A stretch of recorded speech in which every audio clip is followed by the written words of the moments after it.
Hello, everyone. This is Curt Doolittle from the Natural Law Institute. I'm here with my good friend and partner in crime, Luke Weinhagen, and he's an author of a lovely book that I'd like him to show you right now, which is the Primal Primer.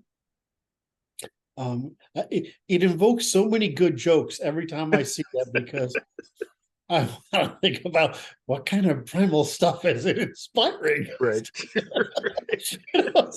Anyway, so look, we've done 13 chapters so far. This is chapter 14. Yep. And so what is it that you want to get across in chapter 14? So chapter 14 is about combining all of the situational awareness and behavioral analysis tools that we've explored in the book into improved decision making, right? It's the why that we're developing all those skills, right? I mean, each of those skills are useful on their own, right? They can be used in a lot of different situations, but for our purposes, we're putting them all together to improve our decision making as we move through environments, right? So so that we can recognize challenges in those environments, and we can take action, make decisions about, and take action on those challenges and how we respond to those challenges, right? So that's the real reason. That's the why of we're developing all the other skill sets that go into situational awareness and behavioral analysis. So that's what this chapter is about. It's called "If Something Feels Wrong, It Probably Is." And that's the big thing here is we start paying attention to that those cues we're picking up from our environments, right? We've been trained to ignore them. It's time to relearn to pay attention to them. So here's what I thought because I'm sure the audience recognizes when you interview somebody, usually you either develop a set of stuff, right, about them, or they send you some stuff. And Luke sends me a prep, right, which is here's the stuff we're going to talk about because he's a professional. And that's what, if you're a professional, you do to an interviewer. So the interviewer doesn't sound stupid. And so they ask you relatively intelligent questions, something we all struggle to do. Anyway, so when I saw this, I actually really loved that. If something feels wrong, it probably is. The question that inspired me was that we seem so obsessed with, gee, what fancy toy can I play with my attention right now? Or what greedy expression, greedy in computer terms, a greedy algorithm is something that just tries to get a lot of stuff in, right? It doesn't mean it's good, right? And it doesn't mean it's like being selfish. It just means it tries to get a lot of stuff. So I'm thinking about all these people who are, walking around with phones and driving cars and not paying attention or other stuff in their mind. And one of the things you've been trying to do is say, you need to be present. Now, a lot of the feminine version of this is called living in the moment. Well, that's about feeling. Right. But you're doing the same thing, except you're saying living in the moment is about perceiving. Right. And so I thought that was interesting in that, well, how do we teach people?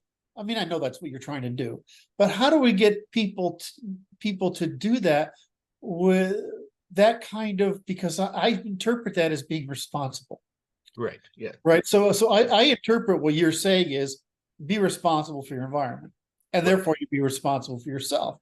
Because when you're doing all this distracting stuff, other people are taking responsibility, your ability to be responsible from you, and you're surrendering it willingly like a drug addict. Yes. So I've when I saw this, I'm like, okay, I got to figure out how to paint this picture so that Luke can give us some brilliant insight. So how do you tell people that that's what they want to do? That they want to be responsible adults instead of adolescent or really childish consumers. Right. So it's funny because that's what all we're talking about here is marketing, right? This attention. But what marketing is doing is trying to drive you to make a decision and take an action, right? So the entire world of marketing is actually leveraging this inherent trait in humans' ability to navigate their environments. It's just who's benefiting from it. Are you benefiting from this decision making that leads to action, or is whatever's capturing your attention benefiting from this decision making that leads to action? Okay, right? So what you're saying is there's this something I actually rebel against because I have a different, my framework is different. Is I'm like, well, people say, well, people live in an illusion. No, we don't. We're actually incredibly good at perceiving reality as it is. Yes. If we pay fucking attention. Yes.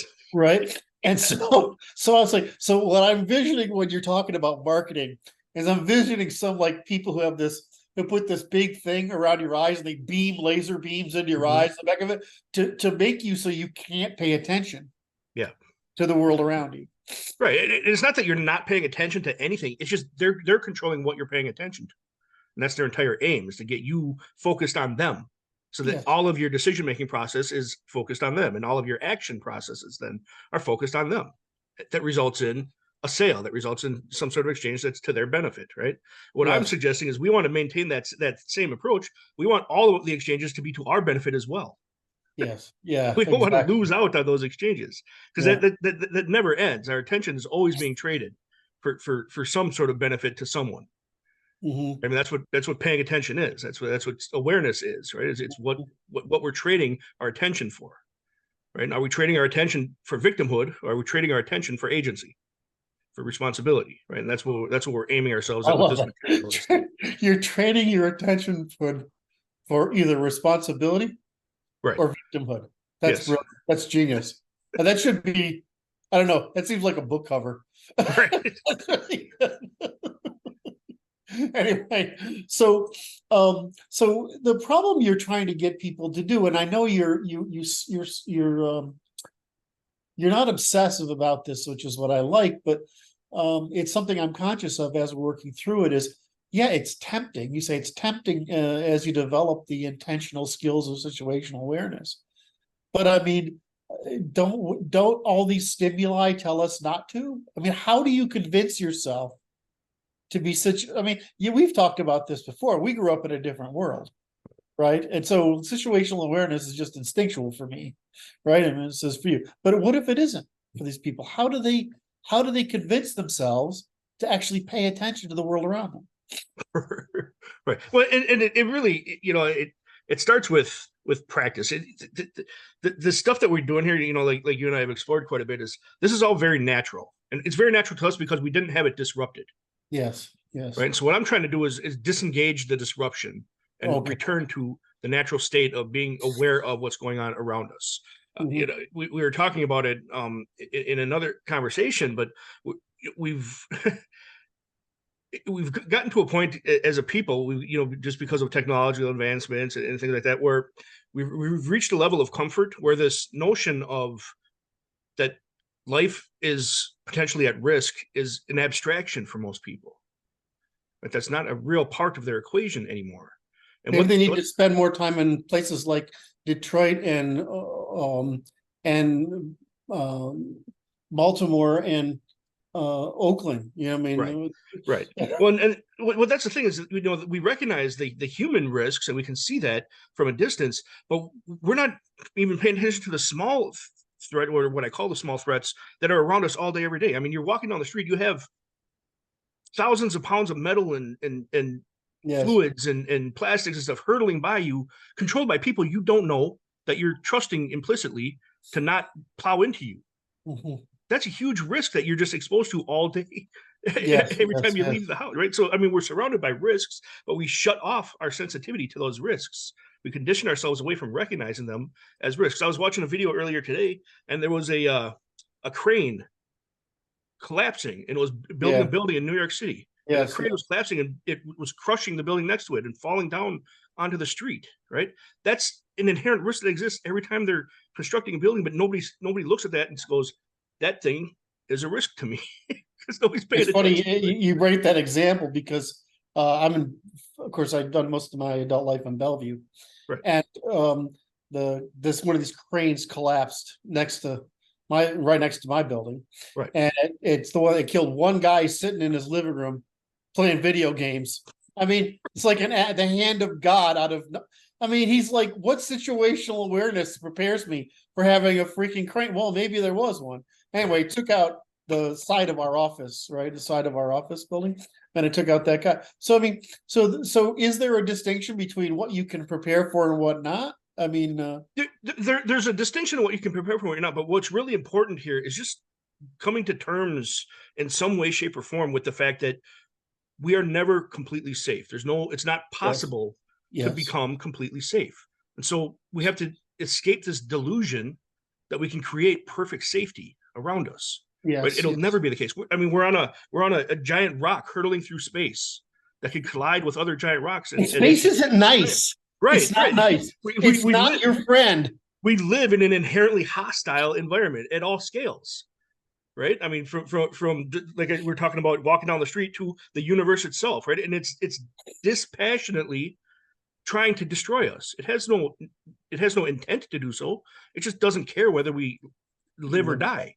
Right. And it has all these, things in place that are just ready to take us out all the time. Right. So we live in an inherently unsafe state at all times. Right. And it's great that we can mentally escape that from time to time, right? We need to relax out of that from time to time. And a lot of what we talk about in this material does that eventually, once you become practiced at it, right? It's that state of relaxed readiness that I talk about achieving when you start getting proficient with these techniques, right? Right.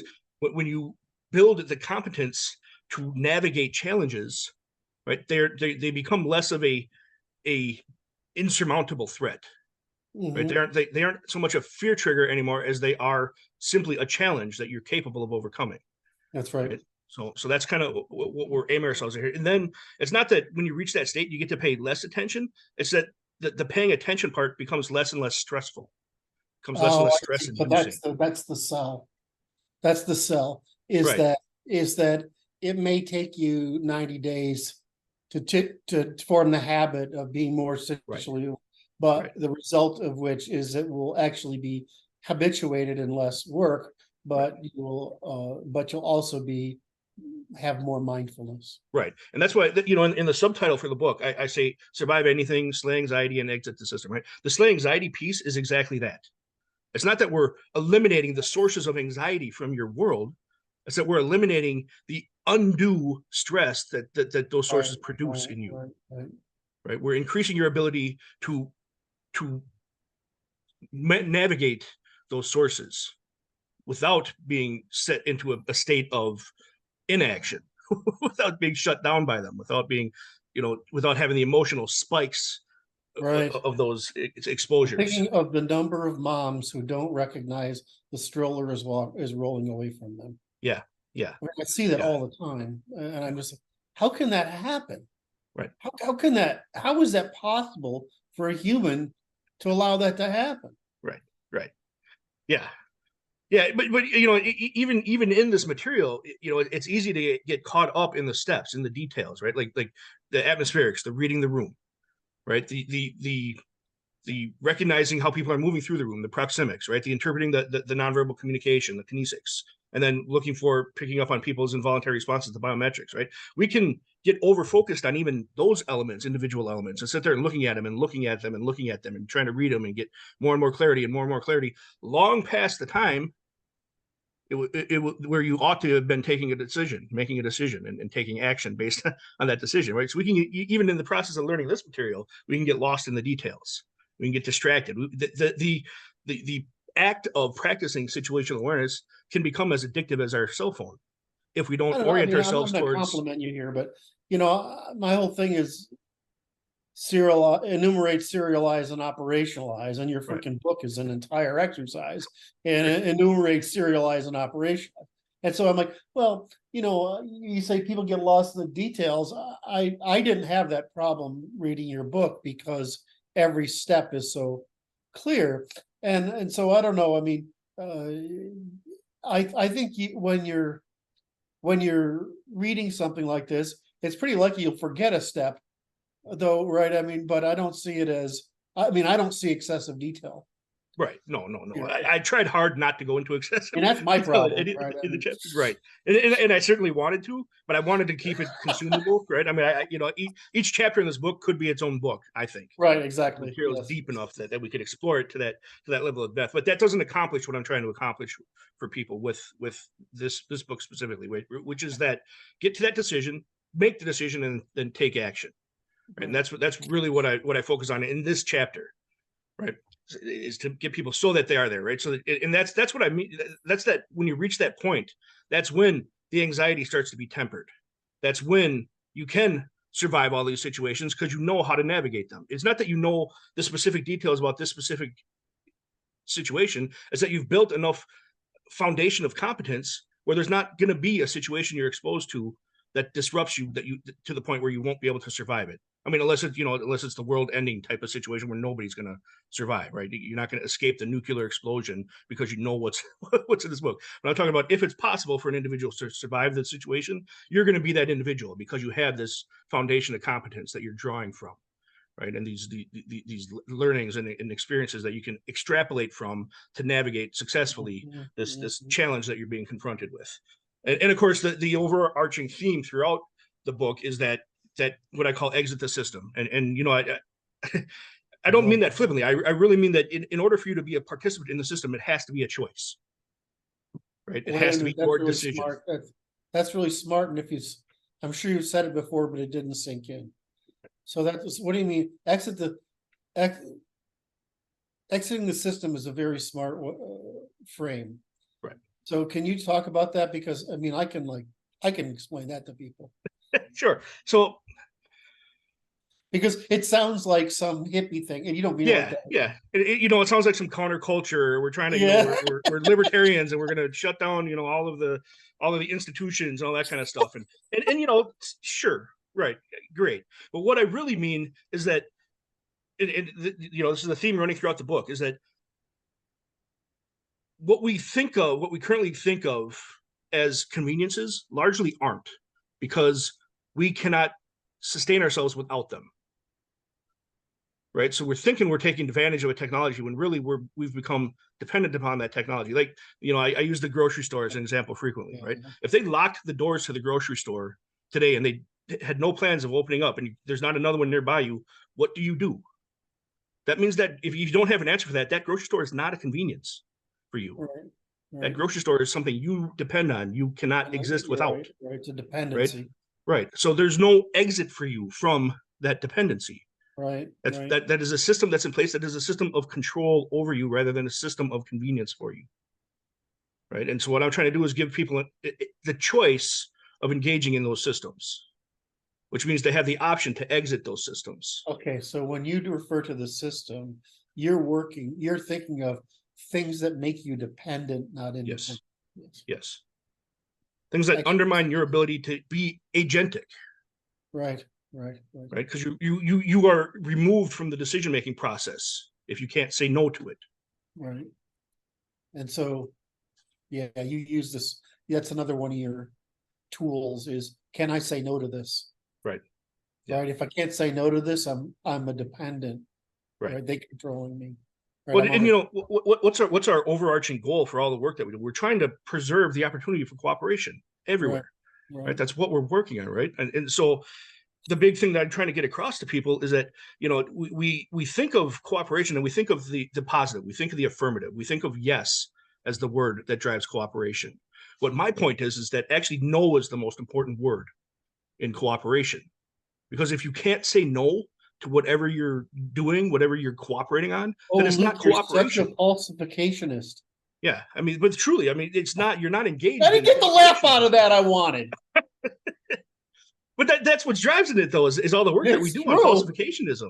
Right? Yes, I mean, we want to think of cooperation as this positive thing. But if you can't say no to it, something else is in play. Some other motivating factor is in play beyond cooperation. It's compulsion, it's coercion, it's manipulation. There's something in play that's driving your compliance, and it's not cooperation. So all of the steps in this book, what I'm doing is I'm equipping the reader to say no so that they can engage in cooperation, so that we can be responsible adults and cooperate with each other to move us all forward. Can't do that if you can't say no. And that's what exit the system means, right? It just means you're able to say no at any step of the way. So simple. It really should be. We've gotten away from it being very simple. It's kind of annoying. It's like one of those things where once you understand a thing, you reduce it to something very simple. It's like, why do I feel stupid now? Yeah. Because I didn't understand that I'm under control unless I can say no. Right. And so Yeah. you should be asking, can I say no to this? Can I do without this? Well, if not, then I'm a victim rather than. And that's a great frame to use. And then the next question is, how can I say no to this? Yes, yes. Right. If you're not in a point where the answer is absolutely yes, you can say no to this, then that's the fix is asking that question is, how can I say no to this? Right? And that's the question I asked for each chapter of the book is like, what's the thing that's happening here? And then what can we do at a very basic level to position ourselves to be able to say no to this? And that's why I do all the, find your own food stuff, find your own water stuff, build your own shelter. Those are the ground level, floor level, human competence level, say no, Mhm. lessons that we just have to have. I keep thinking about the grocery store thing. Yeah. Because it's so obvious. I mean, well, and the real rub about it is we saw it happening during the lockdowns. Yes, we did. That was one of the mechanisms, the levers of compliance they were at least threatening was we're not going to give you access to the grocery store if you don't comply with this government order. And I don't care what you feel about the government order. That's irrelevant. The fact that they can do it is concerning. Right. Because if they can do it there, they can do it anywhere. Like it's debanking people is really bothering me. Yeah. Yes. That should not be legal.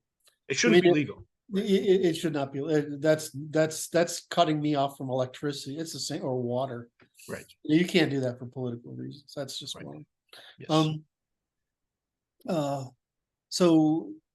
It's like I was thinking about, well, the Mormons have a thing, right? How much food do they got to? They got to keep around like 90 days worth of food. Yeah, it's part of their belief system. They have to. And I'm like, that's freaking genius, right? Right.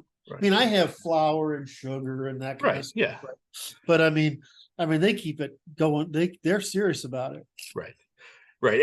And I fully support, people preparing in that manner. The reason I don't focus a lot about, the prepping side of things with the material is because your house can be taken from you. You could have people come in and force you out, or the house can burn down, or eventually those resources still run out. So you're going to survive 90 days longer than everybody else, but then you still reach the same point of what do I do now?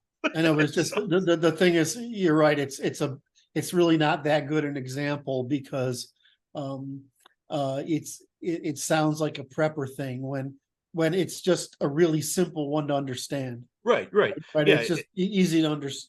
I mean, you use water, which early on in the book, which I thought was a brilliant way of making it obvious.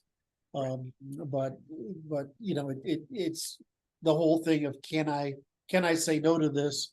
Am I dependent or independent? That's just good. I mean, it's situational awareness over time, which is right. Yeah, and look at what they're doing in California right now. They're in the process of destroying 4 dams, 4 reservoirs, and this is a state that has been complaining about droughts for the last decade. And what's that going to do to the individual's water supply in California? They're getting more and more dependent on their government access to water, and their government's constricting that access while the whole population is getting more and more dependent on it. That sets up a terrible state between those people, those parties, those systems, right? That makes that those people living there are in a weaker and weaker position to say no when the government comes along and says, do this or we shut your water off. Yeah, I'm not the only one. So when you do war games, they throw stupid stuff at you. Yeah. Right. So and it's really boring, right? I mean, it's not like this fancy thing on TV, right? You sit at a table and messages come in, right? I mean, they bring you written stuff. It's boring. But one thing I was like, California, they're always talking trash, but I mean, to turn California back in the desert is like an afternoon's lazy work. I mean, it doesn't take anything at all. It's a most of the state is a reclaimed desert. Or you're not that's not you're there for dependent there. And the government's crazy. But anyway, let's go on with rather than get sidetracked into talking about crazy stuff, let's talk about the sane stuff. Now, you have a beautiful paragraph here that goes into, it can become tempting as you develop these skills,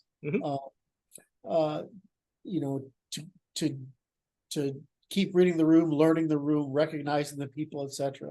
But our purpose here is to make sure you can survive anything, to slay your anxiety. So I think you made that point really clear in this discussion. Yeah. But your next topic is, okay, so now that we understand the value proposition, because I think we made the value, that was our goal, to make the value proposition. Your next thing is, like, if something feels wrong, it probably is. I love this one, except of course I did the via negativa and say, yeah, but there's a lot of crazies in the world that find stuff that's wrong that isn't. So I mean, so let's talk about one and then how to handle the other. Sure. So, and that's kind of what I jump into in this next section of the book. That's what I start going into here. So what we're doing here is kind of retraining your gut, retraining your instinct, right? And the reason we have to do that is because culturally we get conditioned away from our instincts, and that conditioning undermines our intuition through false signals, and they may be good intentions, but it's still very adverse training to us. Yes. Right. So we get told treat everyone equally. We get told be nice to everybody. We get told don't recognize the differences between people. We get told not to judge based on how people look or how they act or how they behave. These are well-intentioned messages, but they're wrong. super destructive to our ability to pick up on threats in our environments. Mm-hmm. Right. They destroy our ability to trust our instincts. They destroy our ability to trust our gut. Right. And that's what I mean when I say if something feels wrong, it probably is. Now, we've been conditioned away from acknowledging that. Doesn't change the fact that if something feels wrong, if there's something, we're always picking up signals. Our limbic system, our midbrain, is always picking up signals from our environment. Right. This is an evolved survival skill. Yes. Everything from, I'm just thinking of everything from Aesop's fables to Pinocchio is trying to teach you to be aware of people bearing false promises. Right. And that's a big thing for me. Everybody, we talk about, the crazies that are picking up on false things. Everybody wants to be able to trust their gut. But my question for them is always, what have you done? What have you demonstrated to yourself? What evidence do you have that your gut is trustworthy? That's right. What training have you done to make sure your gut is trustworthy? What exercises, practices? What do you do to maintain the trust in your gut? Right. And most people don't have an answer for that. And that's what a lot of this material is. It's gut training. It's restoring the ability to trust. And I'm drawn to the female side, which is, I have learned this repeatedly in life, painfully, that women are attracted to what they understand, but what they understand may be bad. Right. And so so you can apply that not only to the perception of a mate, but you can, I mean, maybe, for example, I like women with purple hair. That would be a bad thing, right? I mean, right. So I'm sorry, I didn't get the laugh out of you I wanted. But then there's feel bad now. I didn't get my poisonous creatures often signal their lethality through bright colors. So. Okay, that was good. So, but there's other things, whereas people mask effectively. Yeah. Right. And you have to be fairly situationally aware. Yeah.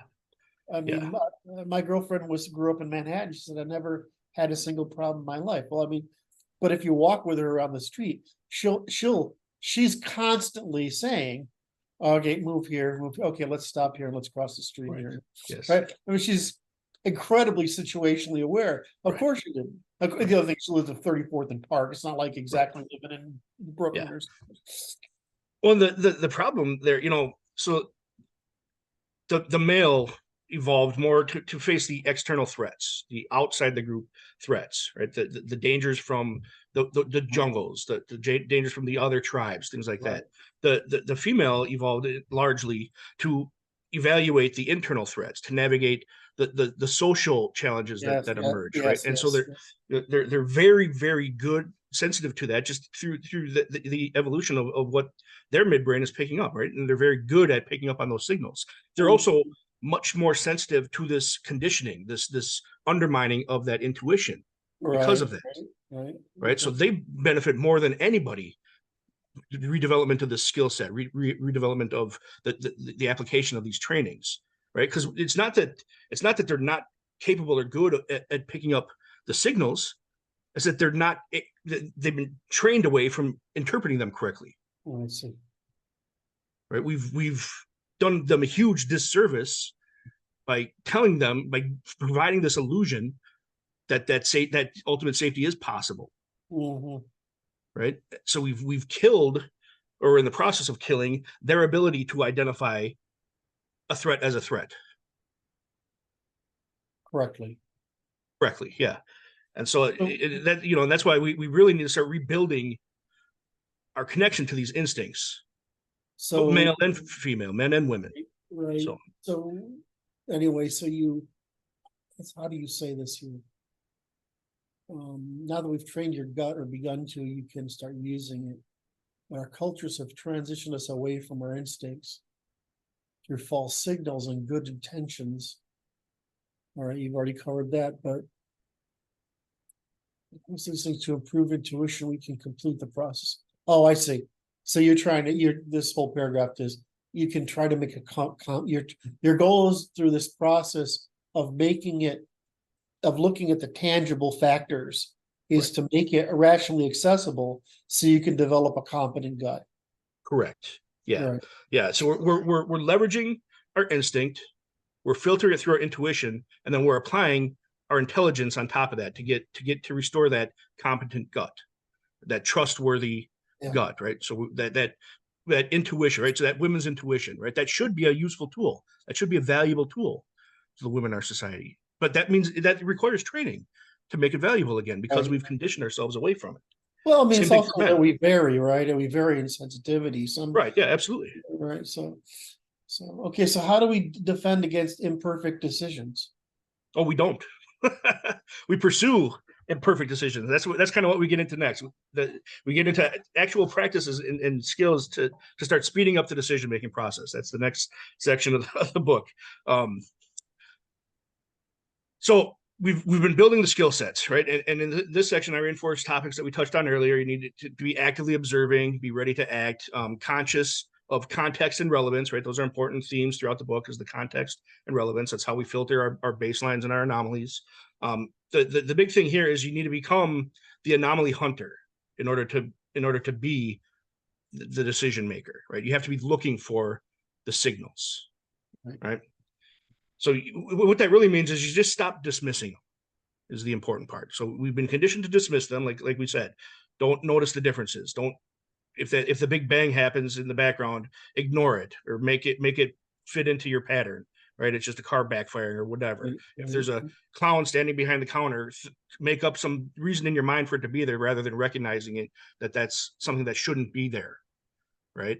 Same thing with people wearing masks in inappropriate places and stuff like that. We have to stop trying to create or imagine a reason for that to be okay, and recognizing that that's something that doesn't fit, and note that that's something that doesn't fit, right? And that's what I mean by being the anomaly hunter, right? We should have to stop ignoring the signs that we're already receiving. Largely, right? So because we're getting them all the time, we don't have to put a lot of effort into getting the signals. They're jamming us all the time with signals. The whole world is, right? And then we evolved to pick them up, so we just got to stop ignoring them. So in order to get to that point, though, we have to take a look at the imperfect decision, and that's the next section, right? I walk through the process of making imperfect decisions, right? We want to be, our goal is to be collecting just enough information about potential threats or challenges to respond before that threat rolls over us, right? If we start chasing the perfect decision, it's going to do nothing for it. We're going to keep getting hit with the threat. It's going to do nothing for us getting out in front of it, right? So we don't want to be waiting for perfect information. The rule of thumb I use throughout the book, the rule of thumb I was taught, is we want to be looking for about a 70% decision. So we picked up on about 70% of the cues we need to say, okay, this is a problem and I need to do something about this problem, right? We don't have to wait for perfect clarity. We don't have to wait for perfect confirmation. We just want to be reasonably sure. You're trying to overcome a couple of different problems there. Yeah. Are you trying to overcome, what do I do? Yeah. Do I pay attention? Yes. What do I do? And am I going to be rude or create attention for doing this? Right. Right. You're trying to cover these three categories of problems. And what you're saying is, well, you don't have to be very certain. You just have to be, your gut has to be aware that there's a potential here, not a certainty. Right. But a potential. Right. And when you're first developing this skill set, you're gonna get it wrong. You're gonna pick up on false signals. You're gonna over exaggerate things. You're gonna under exaggerate things. You're gonna get it wrong, right? And that's part of the process. Yeah, I think right? that's a good thing, isn't it? Yeah. Yeah, it is a good thing. Yeah. Absolutely, it's a good thing.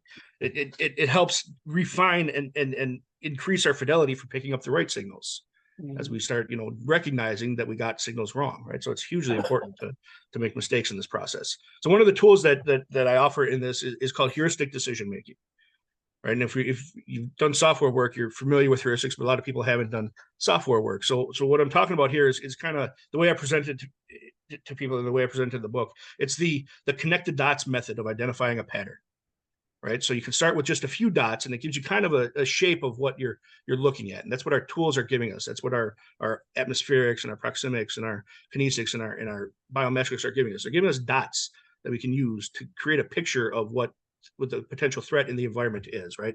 So, and then as we pay more and more attention and we pick up more cues, we start getting more dots that are in that picture, and it starts to become more clear. We can start to recognize not just the shape, but the form of whatever we're identifying.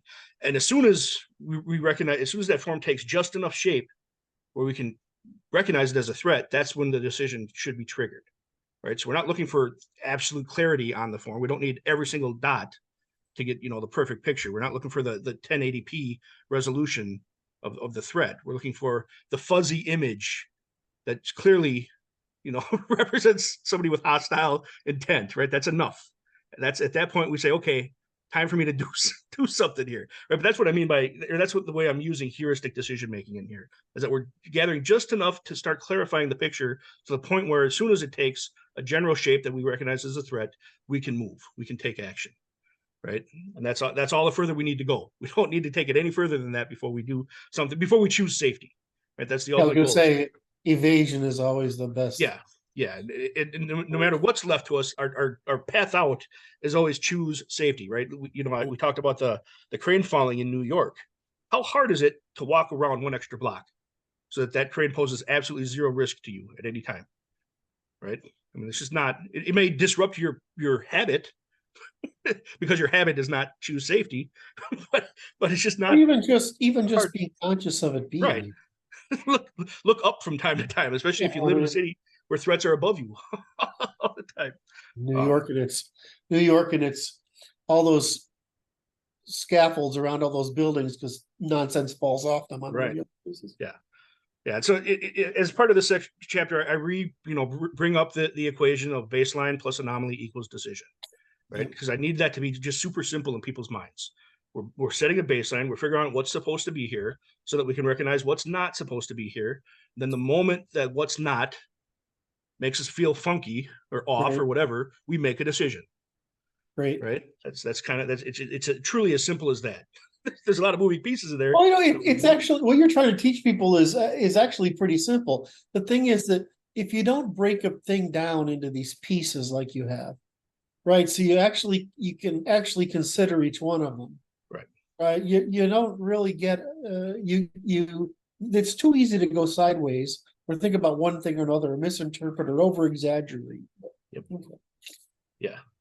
And our brains are great meaning making machines. They like to add details and fit things into patterns and all that kind of, we got to keep in mind, we got to keep that in mind so that we recognize these are signals coming in, pay attention to the signals coming in, right? And then our aim here is the practical, not the optimal solution, right? We don't want to lose the opportunity to choose safety, right? So we want to be looking for, okay, is this a decision point where I need to choose something that's going to keep me safe? Do I need to choose something that's going to keep me safe, right? And that's what we're looking for, is those triggers. So in order to accomplish that, the next part of the book here is I introduce my threat decision tree, right? And that's really what it is. It's a series of yes/no questions that step through. In the notes, it says "Idiot's Guide." It's the Idiot's Guide. I'm just sharing that in the notes. I think he has that directed to me. I'm not sure. But it's a really simple to implement series of pass-fail tests, right? Is this occurring? Yes, then you do this. No, keep monitoring, keep looking. Is this occurring? Yes, do this. No, and it starts from the worst and goes down to the least, right? Because if you see somebody running at you with a knife, you don't want to go, all right, is there a threat possible in my environment? No, you've already established that there's a threat possible in your environment, right? So we can skip over that. That isn't listed here. That list isn't in your notes here. No, it's not in the list. You got to read the book for that. Good. But Uh, it's a really useful tool. And this threat decision tree is really the reason I wrote this whole chapter, so that I could show this to people. Right. And it's because it's a good tool to use to practice your decision making, right? You want to set up these kind of decision trees for as many scenarios as you can come up with, because what that's doing is that's training your brain to respond in these situations, right? Just like, if you're taking a self-defense class or a martial arts class or something, you repeat the same patterns over and over again so that your body's used to Right. executing that movement when something is introduced that triggers that movement. We want the same thing to happen with our threat decision matrices.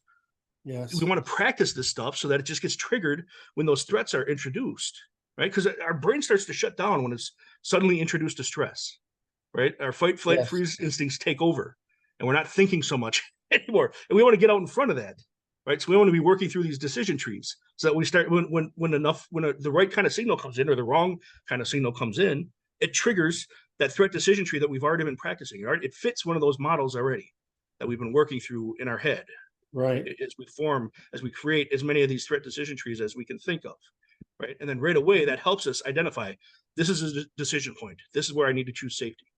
I've already walked through this. I'm recognizing the signs I've already set in my brain. I've already got a file folder for this built. So all I got to do is pull out the response that I've already got in my threat decision tree and take it and apply it. Right. So this is really the practice piece of this chapter, is this threat decision tree part in here. This is the practical exercise of this chapter. So All right. So I just pulled up the yeah. chapter. Okay, he's serious. It's really here. I'm teasing. What's the rule of threes? All right. So the next part is rule 3, and I used the rule of threes all throughout the book, but it comes into play here as well, right? So as we become under duress, it gets harder and harder to retain sequences, right? Normally we can do about 7 things at once. We can hold about 7 operations in our head at one time. As stress is introduced, and as those, as the adrenaline gets flooded in our system and things like that constricts, and we get to about, at best we can hold about 3 concepts or processes in our head. And because of that, a lot of our emergency responses are grouped into 3s. You got your 911, your tap, rack, bang, your stop, drop, roll. That's why those are all in 3s. It's because that's about as many as you can hold when you're under duress, right? And so that's why I use 3s all the time in the book here, because I'm trying to help people navigate duress, right? So that's why I get into the rules of 3 here. And so that's why my threat decision tree is 3 steps. Right? It's because I wanted to stick to that rules of 3. So it's a 3-step process, right? There's 3 decision steps in the decision matrix, and that's why it's just because that rule of 3 still applies. So the next step in thinking about additional practices for speeding up decision making is think like a bad guy. I like that one. Yeah, and this is a super useful training tool. Naughty. Yeah, exactly. But that's the thing, you want to be thinking like whatever threat might be in that environment. How are they thinking? Right? They have needs too. They're responding to their needs too. They're trying to use the environment to their advantage as well. If you can start to think like them a little bit, you'll more quickly pick up on the signals they're giving off, and you're training yourself. You're training your decision-making process to respond to those because you already thought them through. You've already thought that process through. So it's not like you have to come up with a brand new, you don't have to invent a new decision. It's a decision you already have made. And all you have to do is execute it once it occurs because you've gone through the process in your head, right? So, and I really mean that. So many walks of life. Yeah, exactly. Yeah, it is true. It's like drive paranoid. Well, and that, you use the term wargaming all the time. We should be wargaming every situation we walk into. Yeah. Right. And that's not a bad thing. That doesn't mean I walk in there with hostile intent. That just means I'm thinking about what might occur in here and how I might respond to it. Right. And again, this is one of those things where as you practice it, it becomes less of a stressor, right? You can get into this situation when you start doing this where you're wargaming so much that you're almost paralyzing yourself because you're thinking of all the variables that might happen in the room. Right. But as you get more comfortable with the practice of this, and as you do it more, you're quickly eliminating all the things that are completely absurd in that space.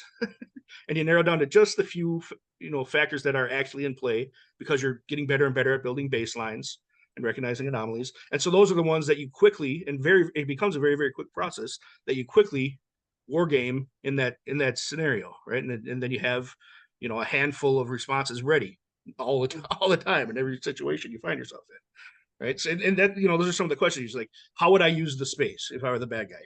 How would I move through it? What would I be avoiding or gravitating towards if I was the bad guy? Right? If I'm a pickpocket, I'm going to be moving in close proximity to people, closer proximity than I need to be. Right? Why is this guy bumping into everybody as he walks through this area? The pickpockets ruin a lot of venues. Yeah. They're really frustrating. Yeah. Little gypsy kids in particular, so Yeah. annoying. Yeah. And a big one, a big one for that is what or who would make me uncomfortable in this environment, right? Like if there's a cop or a security guard standing in one corner, who do I see avoiding that corner like it's the plague? There's a reason they're avoiding that corner, right? That thing there represents a threat to them. They're being proximically pushed away from what they perceive as a threat. And if they're a threat to you, then you need to recognize that. So stuff like that, right? That's what I mean when I say think like a bad guy. Another one of the exercises I use, I didn't put in our notes here, but stand out in front of your house. I think, how would I break in here? What accesses would I look for? What would I be concerned about from your neighbors if I was looking at getting into your space here? What would I look for? How would I get in there? Right? I mean, we can explore our own vulnerabilities by looking at how we would exploit our vulnerabilities, right? And then we can close those vulnerabilities because now we know, or we have a better understanding of how they would be exploited. So the next one after that, after thinking like a bad guy, is building file folders, right? And so every experience you have. How do you go from something that fun to something that boring? Well, I mean, you got to find a way. Think like a bad guy's fun, and then you go to building file folders. Well, they're tied together. Joy. They're tied together, right? Okay. So every experience you have gets used in evaluating all the new experiences you have, all the new encounters, right? Every experience you have becomes part of your pattern matching system for the next set of experiences that you have, right? So all I mean by file folders is those past experiences are your file folders, or the data sets you pull from when you're confronted with new patterns, right? New things that you have to evaluate. Now, the reason I use file folders is because you're not limited to just your own. Yes. Right. And one of the things I'm doing in the book is I'm offering myself as the example over and over again.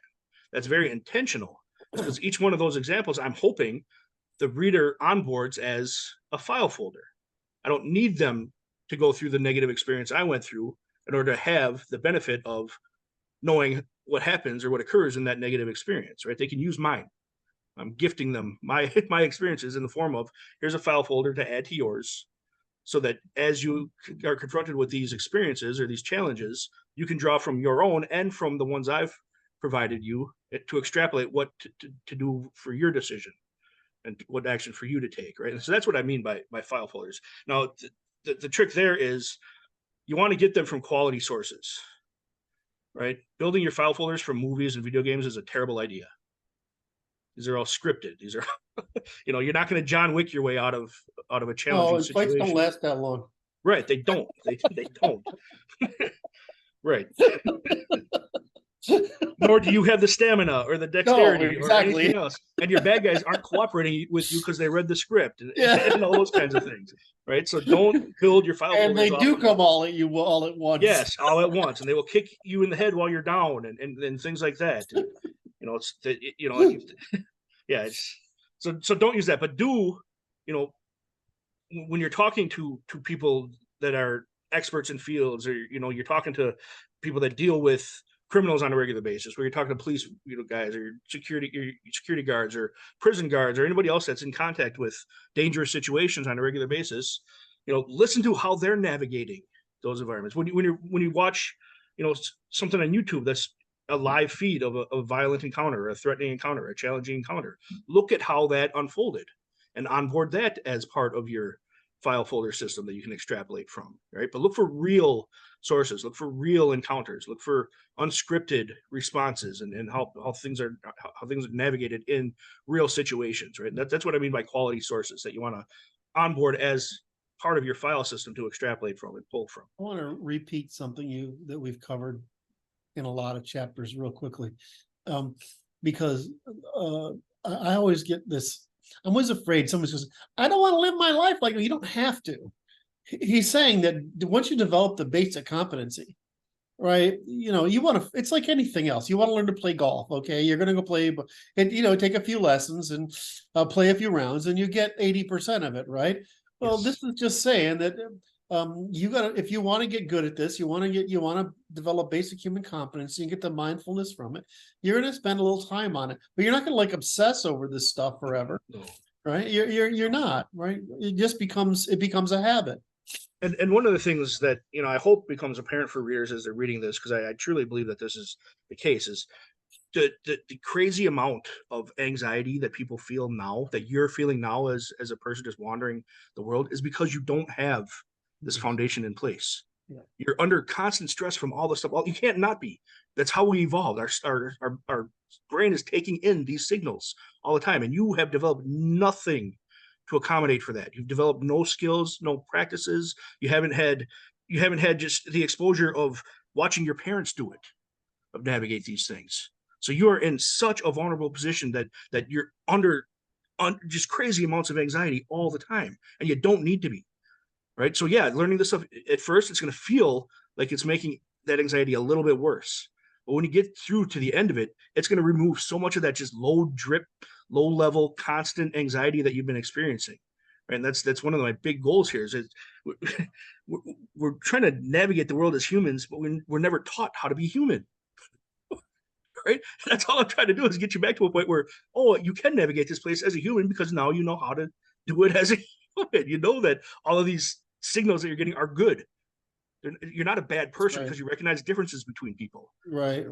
That's a good thing. That's how you keep yourself alive in potentially hostile environments. Is this sort of like, of course, I'm from, where I am, but I mean, I spent a lot of my adult life in Washington State, which until recently had pretty open gun laws.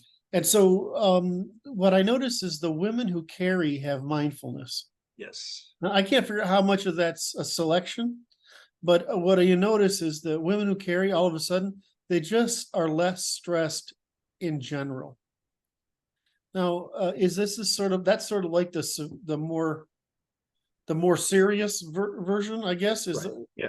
Right. Is that the same thing you're talking about? It is the same thing. And I can't, I'm speaking on behalf of these people and I oughtn't, but from my experience in working with people that are just beginning carrying, it's always more stressful at the very beginning. Yes. At the very beginning, people are touching it, making sure it's in the right place. So you can tell a new carry person, right? Because they're super paranoid about that gun. They're super paranoid about what that gun's capable of. They're super paranoid about being a responsible person in possession of that gun, right? Yeah. But as you build the competence, right, that anxiety, that pressure, that stress reduces, diminishes, goes away. It's not that the sense of responsibility goes away. It's just your own confidence in your ability to handle that responsibility increases. That's right. That's what the competence provides, is it improves that confidence. Right? And that's what we're really trying to build here, is build enough competence so that you have the confidence to navigate these situations. I just like women who have that mindfulness, because you get way less crazy out of them. I just love it. And so many of the threats that we're experiencing today, like online, all that kind of stuff, wouldn't be threats if women knew how to call them out as threats, because we would know how to address it. We would know how to confront them. Yes. So our whole system is vulnerable because people don't have this stuff. Yep. That makes perfect sense. And those were not jobs that guys necessarily evolved to do, because they were internal conflicts. Yep. Right? This isn't a tiger ready to kill us. This is the neighbor ready to kill us. So are your 3 questions part of this getting people to that position? Yeah. So, it's similar to the thing like a bad guy, but there again, rules of 3, right? So there's 3 questions to use just in general that you can just ask at any time, right? And this is for any situation you're in, right? What's going on here? What would cause somebody to stand out and why? And what would I do about it? Right? This is the 3 simple questions of situational awareness, right? If you can just remember to ask yourself these 3 questions, then you're going to be way ahead of everybody. I mean, less than 1% of the world learns this stuff right now, at least in the West. Right. So if you just get comfortable and put these questions on repeat, you're going to be way ahead of everybody else. I walk into a room. Where are the exits, and how do I kill everybody in here? Yep. Right. It's just clockwork. There's no emotion. No. It's like, what temperature is it? And that doesn't make the room more dangerous to you. No, or it you're makes more dangerous to the room. It's just part of your process of entering the space, right. right? It's like, do I have my keys when I get out of my car? It's the same type of thought. It's the same thing. It doesn't Right. really require I don't stress. It's not a stress inducer unless I can't find them. Right. Just like if I can't find the exits, it would be a stress. What's a stress inducer is not doing it and being surprised by it. Right. Exactly.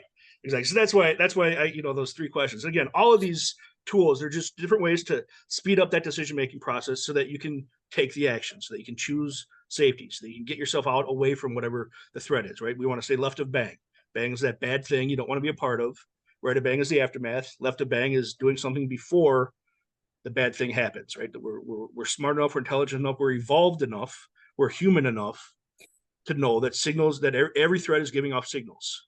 Yes. And we can leverage that to our benefit and get out in front of it instead of having to have it keep hitting us in the face over and over again. It drives me crazy.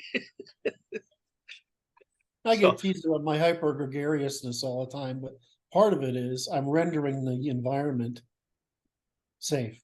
Yeah. Right. Yes. I mean, you might sit there and be passive about it, which is sit back. But one of the reasons I interact with my environment is I want to feel safe.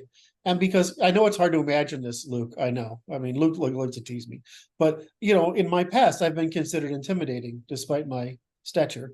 And so what the other thing to do is to take intimidation off the table. Yes.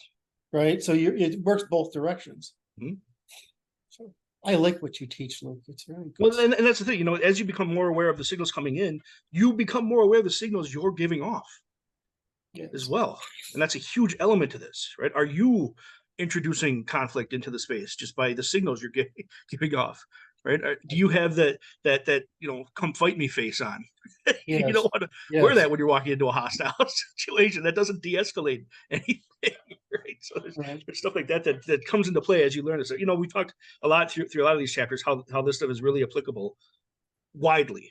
Right, it's applicable in all of our interactions. My focus is on threat identification, but that's only because I'm dealing with the needs. I'm dealing with, our physiological needs, our safety, security, things like that. Right, that's what my focus is on. But the applicability of this, right? Yes, but the applicability of this stuff is in all human interaction. Right. Right. And so that's important to keep in mind. And the same thing is true about this speeding up decision making.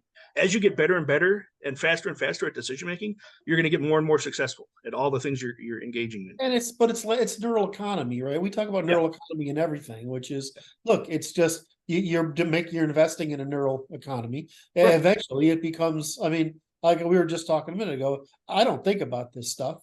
Right. It's just a habit that you do when you go in a room. Oh, is it warm in here? Well, and as you become more confident in your ability to be responsible, you don't spend as much time about thinking about, will this fail? Because you'll take responsibility for it if it does. So you can take the bigger risks, you can take the bigger challenges, you can take the bigger steps, right? Yeah, that's interesting. In business, I consider myself risk averse. But I actually am. I'm just risk tolerant because of what you teach, right? Yes. I'm risk tolerant because I'm aware of my competency. Yes. And if I go into a situation where I'm going to go into a business or whatever, it's because I've thought about, well, what are the threats? What are the opportunities? Yeah. Well, can I manage the threats? What's the worst that can happen? Yeah. Right. If the worst that can happen is something I can deal with, it's not really a risk. And what you're describing here is the ideal conditions for optimal cooperation to me. Because if we're both in that place and we're engaging with each other, we can make fantastic things happen. That's right. So, see, that's the beauty of, I guess I didn't understand it for just a moment. You're actually I always complained that what I do was really complicated, right? But you're actually trying to do something equally complicated. Because you're actually trying to say to people, you're going to be more mindful. You're going to be a better cooperator if you're more aware of your environment and you're more competent in reacting to it. Yes. Right? It sounds like you're asking people to be paranoid. You're not. You're saying, I'm going to give you some basic mindfulness so that you're able to be relaxed and actually able to cooperate with people better. Yes. Yeah. Right. And is that a hard? I mean, that seems to me counterintuitive. It's a challenge. The bummer about all this stuff is we're the conditioning has been so successful that all of this is a hard sell. I'm trying to sell people that exist in a world where they're supposed to pretend threats don't exist. Yes. And my whole goal is to teach them how to navigate threats. Well, the thing is, though, and again, I keep saying that Luke teaches at this very basic level, but just like he said, I said, well, here's how I look at business opportunities. He's like, yeah, but look how that applies at this very different level of cooperation. Luke's sit down here in the weeds, teaching you basically the cellular automaton that allows you to express everything at the most complex, elaborate level. But it's sort of like if you don't understand engineering, you can't build the architecture of the building, right? And you're saying that thing. And so I just look at this as I see how many people can get trapped in anything we do. I mean, and I learned another thing about the via negativa of what you do today, right? I mean, it's another via negativa process. You can only become this good thing by the negative process of eliminating the bads. Yes.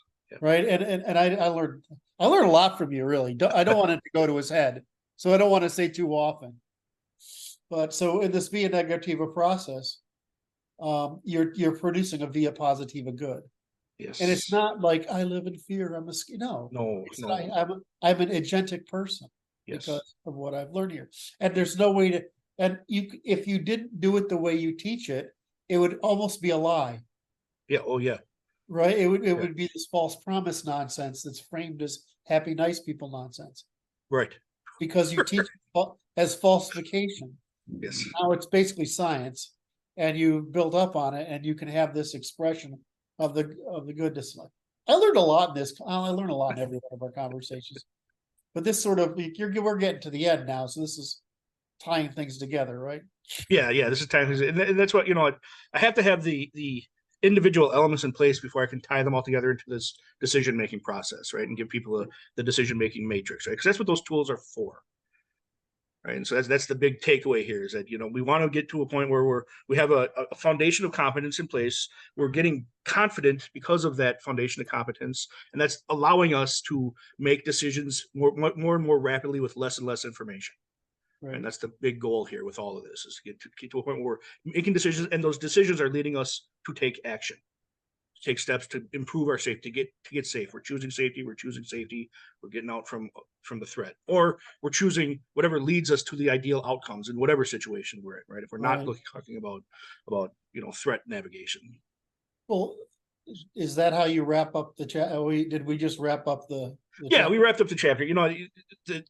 I focus on needs because needs are the common thread for all humans. We all have different preferences. We all have different desires, but needs are universal, right? And so everything that we do, I talk about this being broadly applicable, everything that any of us do to acquire confidence and competence in relation to how our needs get met gives us an advantage over those that remain dependent, over those that aren't taking any steps to improve their ability to meet their own needs, right? So all of the people absorbing this material, applying this material, have a leg up on people that aren't. Now, I want everybody to have that. I want, if I'm honest, I want everybody to have this foundation. This is how we evolved. This is what humanity is supposed to look like, is having this skill set in place as we navigate the world. That's not the case anymore. But anyone that takes this stuff on is in a better place than anyone that isn't, because they can navigate. They're that much more competent at navigating challenges in their environments. So whatever those challenges may be. But yeah. So, all right. So, I'm sorry. I usually try to end it with an upbeat twist to some bits of humor there, but you sort of wrapped everything up such a nice bow. I'm like, I don't know where to go now. So anyway, so let's go. Let's remind people of your book, which is the Primal Primer. Yep, the Primal Primer. Right. And it's survive anything, slay anxiety, and exit the system. We talked about what those mean today. Right. You get it on Amazon, Barnes & Noble, all the online booksellers have it available. My website is corehumancompetence.com, right? I'm actually selling this stuff to organizations and whatnot. I teach all this material to employees and staff and stuff so they can recognize when the bad guy enters there. And they don't run away space. screaming? Well, not usually. Every once in a while. That's the best situations in those is when the light bulb goes off and they recognize that I may be a threat in there. Yeah. Where I've taught them enough where they recognize how dangerous I could be. Yes. in their space. So all right. So all right, thank you very much. I guess we're doing chapter 15 next. Yep, we got 15 and after that is 16. 15 is fear, and then 16 is just the wrap up. It's the conclusion chapter. So I'm looking forward to it. For the audience, I hope you've enjoyed this. These are really fun interviews for me. Luke does this all the time, so I mean it's probably old hat for him, but for me it's fast. Oh, I love them. These are great. Right. These are fantastic. Right. So I'm Curt Doolittle from the Natural Law Institute. This is my good friend Luke Weinhagen, and thanks for watching.